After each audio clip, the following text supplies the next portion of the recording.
আসসালামু আলাইকুম। আজকে আমরা কথা বলবো আন্তর্জাতিক বিষয়াবলীর একটা গুরুত্বপূর্ণ অংশ নিয়ে, সেটা হচ্ছে জাতিসংঘ। এখান থেকে দেখেন 1 থেকে 6 মার্কের মতো প্রশ্ন এসে থাকে। মানে মার্কটা এখান থেকে নির্দিষ্ট না, তারপরেও দেখা যায় একদম না হলেও 1 মার্ক অন্তত এসে থাকে। তারপরেও দেখা যায় 45-এ 1 মার্ক এখান থেকে এসছে, 44-এ দেখেন 4 মার্কের মতো প্রশ্ন এসছে এখান থেকে, তো 43-এ 3 মার্কের প্রশ্ন হয়েছে। এভাবে দেখেন 35 পর্যন্ত প্রশ্ন অ্যানালাইসিস করা আছে। তো দেখা যাচ্ছে মোটামুটি 1 থেকে 5 মার্কের মতো প্রশ্ন এখানে হয়ে থাকে।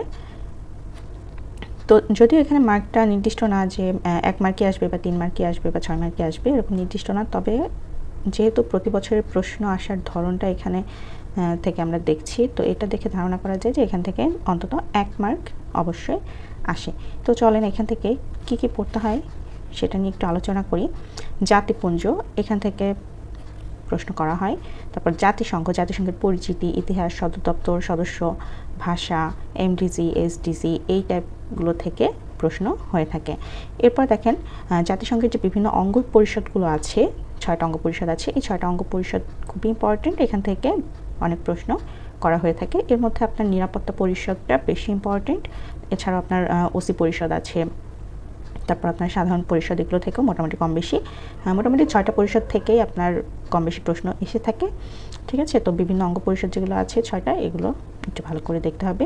জাতিসংঘ ঘোষিত আন্তর্জাতিক দিবস, এই দিবসগুলো একটু ভালোভাবে দেখব। তবে দেখা যায় যে মাসে পরীক্ষা হয়, যে কোনো পরীক্ষার জন্য, শুধু বিশেষ না, যে কোনো পরীক্ষার জন্য যে মাসে পরীক্ষা হচ্ছে তার আগের 2 মাস বা তার পরের 2 মাস কিংবা সেই মাসে যেসব দিবসগুলো থাকে, এগুলো একটু ভালোভাবে যদি দেখা যায় জাতিসংঘ ঘোষিত আন্তর্জাতিক বিভিন্ন দিবসগুলো থেকে, তাহলে মোটামুটি একটু কনসিস করা যায় এই জায়গাটা থেকে, যেহেতু অনেকগুলো দিবস এখানে আছে। হ্যাঁ, তো তারিখ আসলে একটু কম মনে থাকে অনেকের, আবার দেখা যায় অনেকে মনে রাখতেও পারে, যারা মনে রাখতে পারে তারা অনেক পড়তে পারে, আর যাদের কম মনে থাকে তাহলে তারা একটু কনসিস করে এখান থেকে পড়ার চেষ্টা করবেন। এরপর জাতিসংঘ বাংলাদেশ সম্পর্কিত যেসব তথ্যগুলো আছে এগুলো অবশ্যই ইম্পর্টেন্ট, এগুলো তো অবশ্যই পড়তে হবে। তারপর দেখেন জাতিসংঘের বিশেষায়িত সংস্থা ILO, FAO, WHO, UNESCO, UNICEF, Ifad, হ্যাঁ এই জায়গাগুলো। তারপর জাতিসংঘ সম্পর্কিত যেসব সংস্থা আছে WTO, UNHCR, SEDO, ICC, এই জায়গাগুলো আমরা ভালো করে দেখব। এবং এই যে বিশেষায়িত সংস্থা এবং সম্পর্কিত সংস্থা, এগুলো থেকে আমরা মোটামুটি যদি এই 2টা জায়গা থেকেই এই জিনিসগুলো একটু দেখে নিই, সদর দপ্তর, পূর্ণরূপ, সদস্য, প্রতিষ্ঠা সাল যদি মনে থাকে, হ্যাঁ যদি মনে থাকে প্রতিষ্ঠা সাল দেখতে পারেন, না হলে এটা স্কিপও করতে পারেন, কারণ এত সাল তারিখ আসলে মনে রাখাটা আমার নিজের জন্য টাফ। এখন অনেকে বলতে পারেন যে না আমি মনে রাখতে পারি, তাহলে আপনি পড়তে পারেন, কোনো অসুবিধা নেই। আর তারপরে বাংলাদেশের সাথে এদের যে সব সম্পর্কগুলো আছে, যেমন বাংলাদেশ কবে বাংলাদেশ এইসব সংস্থার সদস্যপদ পায় কত তারিখে, বা বাংলাদেশের সাথে আর অন্য কোনো ধরনের লেনদেন বা সম্পর্ক যেগুলো আছে এগুলো অবশ্যই ভালো করে দেখতে হবে। আর সবথেকে ইম্পর্টেন্ট বিষয় যেটা, আন্তর্জাতিক বিষয়াবলীতে আমরা অবশ্যই কোনো আপডেট তথ্য যদি এখান থেকে থাকে তাহলে আপডেট তথ্যগুলো আমরা অবশ্যই দেখে নিব।